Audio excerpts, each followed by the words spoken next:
सध्या पावसाळी वातावरण असल्यामुळे लहान मुलांना आरोग्याच्या समस्या आवर्जून उद्भवतात। त्यासाठी पालक वर्गाने आपल्या घरामध्ये साचलेल्या सांडपाण्याची योग्य विल्हेवाट लावावी, पाल्यांना पिण्यासाठी उकळून पाणी द्यावे। या गोष्टींकडे गांभीर्याने लक्ष दिल्यास आपण पाळले तर डेंग्यू किंवा इतर आजाराला लहान मुले बळी पडणार नाहीत। त्यासोबत पाल्यांना असे सर्दी, खोकला किंवा ताप असे आजार असतील तर त्यांना शाळा किंवा अंगणवाडीमध्ये पाठवू नये, जेणेकरून इतर मुलांना त्यांचा संसर्ग होणार नाही, अशी माहिती खामगाव येथील सुप्रसिद्ध बालरोगतज्ञ डॉक्टर अमित देशमुख यांनी एमसीएनशी बोलताना सांगितले। एमसीएन न्यूज मराठी करिता आनंद जवंजाळ, खामगाव।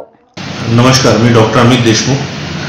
पावसाच्या दिवसांमध्ये तुम्ही बघितलं असेल की संसर्गजन्य आजारांचं खूप जास्त प्रमाणात रुग्ण असतात आणि संक्रमण या दिवसांचं लवकर होतं, कारण की व्हायरसेस ग्रो होण्यासाठी एक पोषक वातावरण असं त्यांना मिळतं।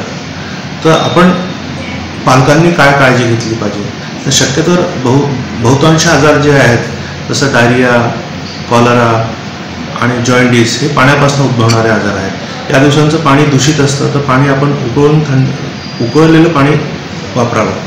पाणी स्वच्छ असेल तर ठीक आहे, नसेल तुम्हाला खात्री नसेल की आपण जे पाणी पितो ते शुद्ध नाही आहे, तर पाणी उकळून पाजावं पूर्ण पावसाच्या दिवसाच्या दरम्यान।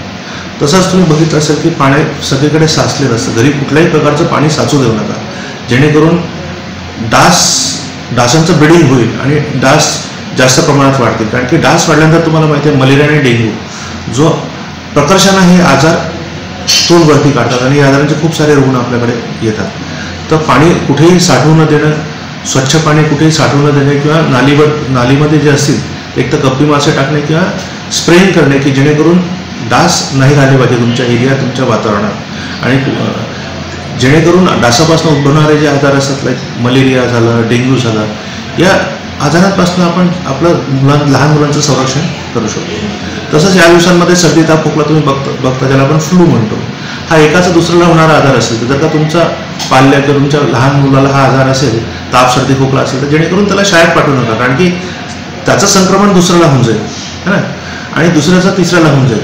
तर तुमचं बाळ जर का आजारी असेल, ताप, सर्दी, खोकला असेल, तर शक्यतो त्याला शाळेत न पाठवलेलं कधीही चांगलं। त्याला घरी आराम करू द्या, योग्य तो औषधोपचार त्याला द्या, त्याला पूर्ण रिकवर होऊ द्या आणि मग त्याला शाळेत पाठवा।